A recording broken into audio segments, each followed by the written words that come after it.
जीवनात अशक्य असे काहीच नाही।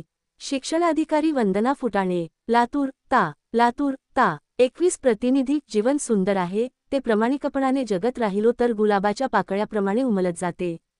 ते पूर्ण उमलल्यानंतर त्याची सुंदरता अधिक दिसते। परंतु खडतर जीवनाचा प्रवास पार केल्याशिवाय हे शक्य नाही।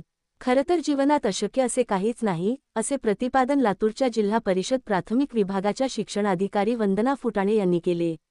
लातूर येथील महालक्ष्मी गर्ल्स हॉस्टेलमध्ये आयोजित रविवारी ता.19 रोजी हळदी कुंकू व नीट परीक्षा मार्गदर्शन या कार्यक्रमाप्रसंगी प्रमुख अतिथी म्हणून त्या बोलत होत्या।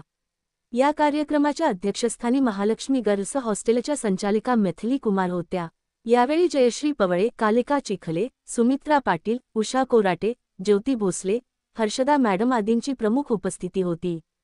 पुढे बोलताना त्या म्हणाल्या की सन 1995 ते 96 ला परभणी येथील शासकीय अध्यापक महाविद्यालयात शिकताना मी मेरा नाम जोकरमधील राजकपूरची जोकरची भूमिका साकारली होती।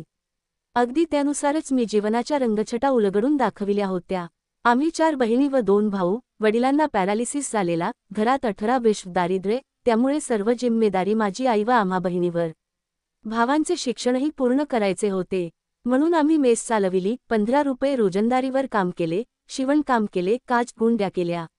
आयुष्य आम्हाला हरवण्याचा प्रयत्न करीत होते, परंतु आम्ही आयुष्याला हरवायचे ठरविले होते।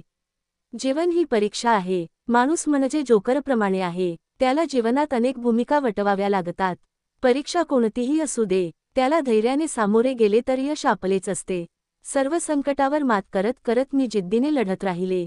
डॉक्टर बाबासाहेब आंबेडकरांनी सांगितल्याप्रमाणे मी खरंच 18 ते 18 तास अभ्यास केला आणि एमपीएससी परीक्षा पास झाले। आज तुमच्यापुढे शिक्षणाधिकारी म्हणून उभी आहे। संकटे सर्वांच्याच वाट्याला येतात, कोणाची दिसतात कोणाची दिसत नाहीत। नीटच्या विद्यार्थिनींना संदेश देताना त्या म्हणाल्या, तुम्हाला विश्वास बसणार नाही, मी बॅकबेंचर होते। मला 10वीला 48%, 12वीला 56% होते। मात्र बी.एड. ला विद्यापीठात 5वी आले तर एमपीएससी परीक्षेत गोल्ड मेड